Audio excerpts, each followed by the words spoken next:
we're going to spend another day on calculating the pH of weak base solutions. We're just going to have a new source. Up to now, all of our weak bases were in this table 16.2. Now we have a new source, a second source of weak bases, the table of weak acids, this table 16.1. So where are they? Well, pretty much all you do is make the conjugate base of these weak acids. For example, HF, just remove an H+. Fluoride, there's a conjugate base. Hydrogen cyanide, just remove an H+, you'd have cyanide. Right? Acetic acid, remove an H+, you'd have acetate. Okay, so all of these new bases are the conjugates of our weak acids in this table. So how do we get a Kb value for all these different bases? You have to calculate it. Kw is Ka times Kb. So we'll calculate them using that expression. Okay, we look up the Ka for the conjugate acid for that weak base, and then solve for Kb. So pretty much just divide Kw by Ka all the time. Okay, how do we get one of these bases placed in water in the first place? Well, what's the problem? Take a look at one of these. Fluoride. You can't pull a bottle off the shelf that says F- on it. All compounds are neutral, right, if you're going to put them in a bottle. So we need to make that neutral. So we need to add a cation to it. Right? What cation could we add? Now that cation has to be something that where the solubility rules will allow it to dissolve 100%, because we don't want to calculate solubility for these problems, right? So let's pick a cation where no matter what anion you place it with, it always dissolves 100%. What cations were those? Do you remember the solubility rules? The alkali metals, lithium ion, sodium ion, potassium ion. Put those with anything, and they'll always dissolve 100%. So we have fluoride. Well, let's just put lithium with it. So lithium fluoride, solid. Put it in water. It's going to dissolve 100% to lithium ions and fluoride anions. You put it in water. How do we get its initial concentration? Well, if we have 0.2 molar lithium fluoride, then our concentration of lithium is 0.2 molar, right? Breaks up 1 to 1. Our concentration of fluoride, which is what we're interested in, is 0.2 molar, right? Because it breaks up 1 to 1. They're going to be the same concentration.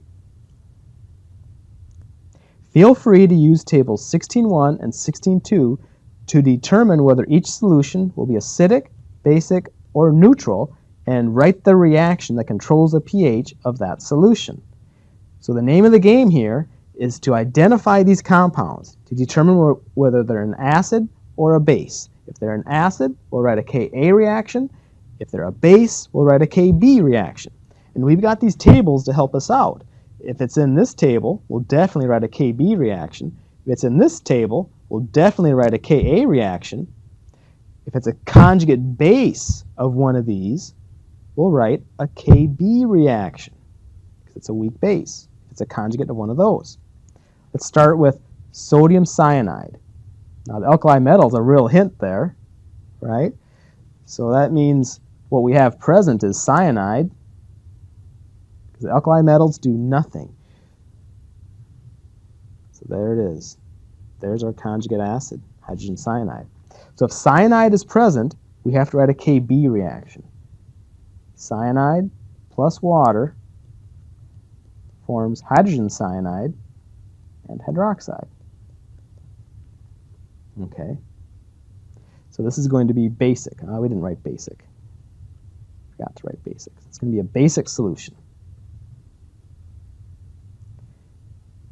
lithium hypochlorite. Again, the alkali metal is a real hint. That means this is probably a conjugate base of something. Can you find it? There it is. Hypochlorous acid. Okay, so this is going to be basic. Right, our hypochlorite is going to react with water to form hydroxide and our conjugate acid.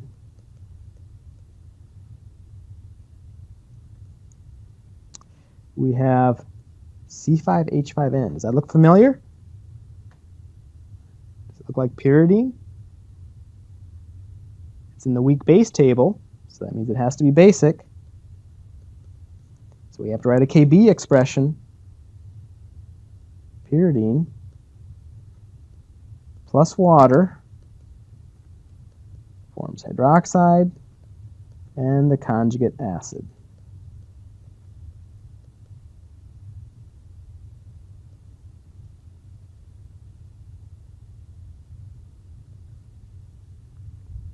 Hydrogen fluoride. Where does that lie? Recognize it? It's in our table of weak acids, plus it has a hydrogen out front, a real big hint. This will be acidic. It's an acid, so that's what's present. So, write a Ka reaction. Hydrogen fluoride goes to hydrogen ion and the fluoride anion. Potassium chloride. We've got an alkali metal, so you'd like to write basic, but there's a problem. You're looking for HCl, right? You're looking for HCl in here. But do you remember what HCl is? HCl is a strong acid. You can't form strong acids. So this chloride anion, that conjugate base, is so weak it does nothing. It's just the same as the potassium ion. It does nothing in water. There's no hydrolysis reaction. So you can't form a strong acid. We can't write a Kb reaction for chloride because HCl cannot form as a strong acid. So this is a neutral solution. Neither potassium ion or chloride anion have any acidic or basic properties. 0.1 molar sodium perchlorate. We've got an alkali metal, so our only choice is basic, right? Perchlorate, but you recognize its conjugate acid, perchloric acid, another strong acid. So remember, the conjugate base of a strong acid is super, super weak, so you can't, right? This goes 100% to the conjugate base in hydrogen ion. There is no backwards arrow. That doesn't happen because this is a super, super weak base. It's just like a potassium ion. So, or sodium ion. This is going to be a neutral solution because neither sodium nor perchlorate have acidic or basic properties. Write the hydrolysis reaction, if any, for each solution and determine a numerical value for its equilibrium constant. We have sodium fluoride. Okay, so recognize, don't look at the sodium, we're worried about the fluoride.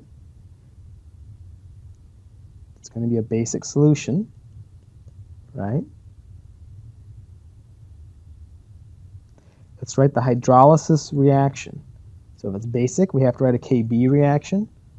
Fluoride plus water forms hydroxide and the conjugate acid.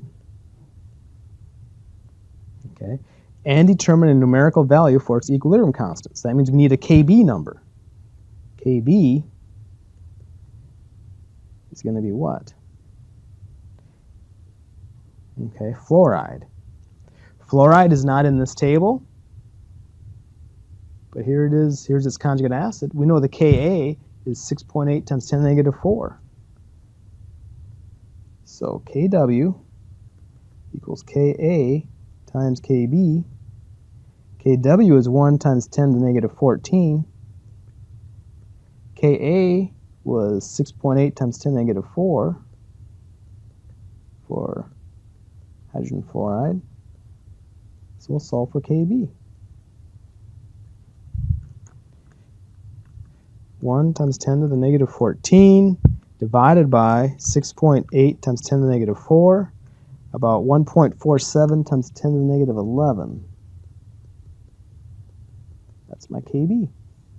And here's my hydrolysis reaction. Potassium nitrite. Okay, you know potassium's not going to do anything. Nitrite. NO2 minus. Looks like a base. Is it a conjugate of a strong acid? Remember the strong acid? It's close. Nitric acid, but that's nitrate. So nitrate, NO3 minus, will do nothing in water, but we have nitrite. Do you see it? Here it is. So this is going to be a basic solution. So we need to write a Kb reaction. Nitrite plus water forms the conjugate acid and hydroxide. So there's one answer. Now let's get a Kb. The Kb is always Kw over the Ka for that conjugate acid. 1 times 10 to the negative 14. And the conjugate acid of NO2 minus is HNO2, 4.5 times 10 to the negative 4. So my Kb is equal to 1 times 10 to the 14 negative divided by 4.5 times 10 to the negative 4, about 2.22 times 10 to the negative 11. Here's my Kb for nitrite. Write the hydrolysis reaction and its corresponding Kb expression for ammonia when placed in water.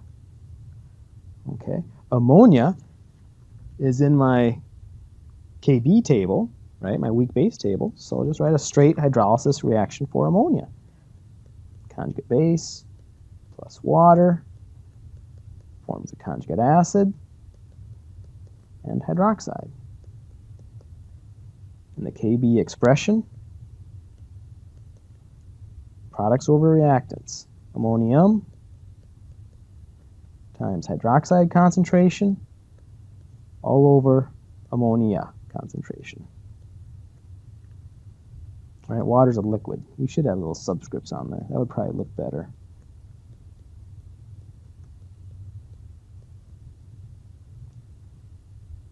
Find the hydroxide concentration and pH of 0.58 molar sodium fluoride. So here's the full problem here.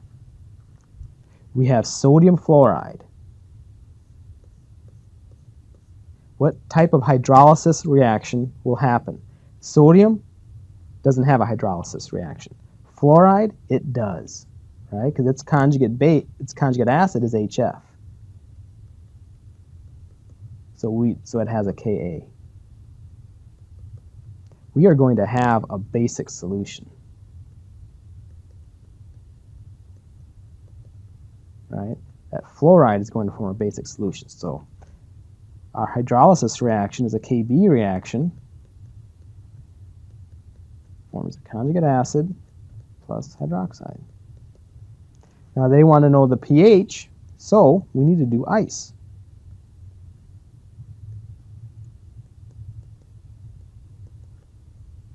What's our initial fluoride concentration? It's 0.58 molar, right? It breaks up 1 to 1. Water never shows up. You don't have anything present initially for the conjugate acid or hydroxide. Negative X for reactants, positive X for products. So 0.58 minus X will be my equilibrium concentration for fluoride, X and X for the concentrations of hydrogen fluoride and hydroxide. My Kb is Kw all over Ka, which is 1 times 10 to the negative 14, divided by the Ka for hydrogen fluoride. So where's hydrogen fluoride? There it is. 6.8 times 10 to the negative 4 is the Ka. So my Kb is 1 times 10 to the negative 14 divided by 6.8 times 10 to the negative 4, 1.47 times 10 to the negative 11.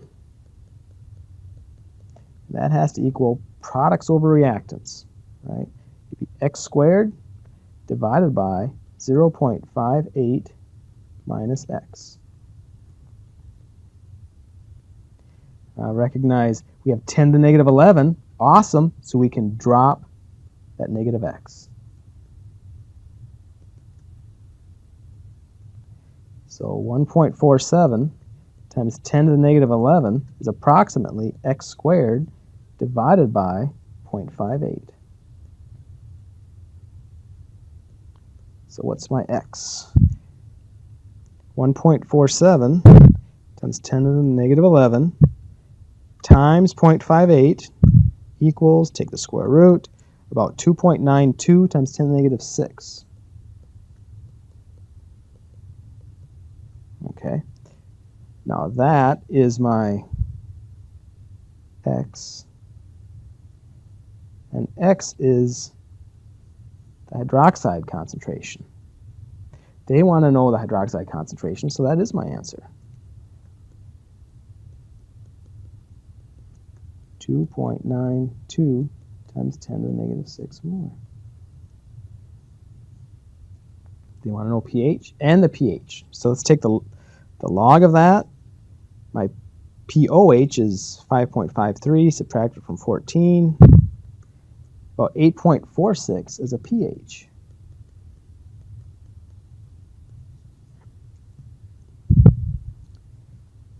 Find the hydroxide and pH of an aqueous solution of 0.77 molar NaOCN. Okay. Sodium, no hydrolysis reaction for it. OCN. Do you recognize it? There it is. Here's the conjugate acid. So we can get our Kb from it. So what we have present is the weak base, the conjugate base.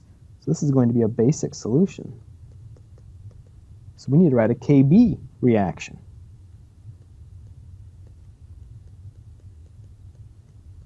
Forms a conjugate acid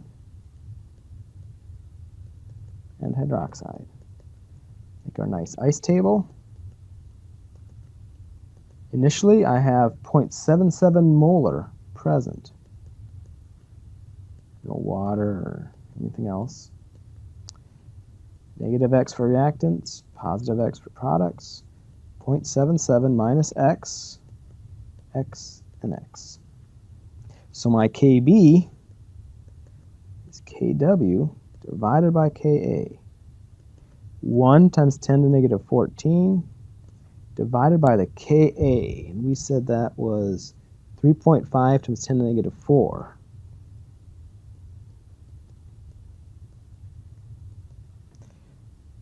One times 10 to the negative 14 divided by 3.5 times 10 to the negative 4, about 2.86 times 10 to the negative 11. And that has to equal x squared all over 0.77 minus x. Okay, great. We have a 10 to the negative 11, so we can drop that negative x. So 2.86 times 10 to the negative 11 is approximately x squared over 0.77. So what's my x?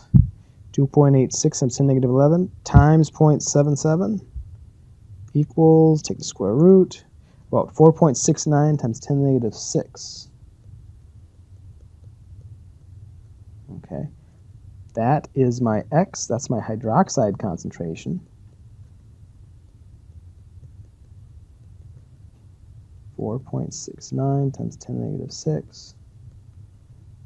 And my pH All right. Take the log of that. POH is 5.33, so pH would be 8.67.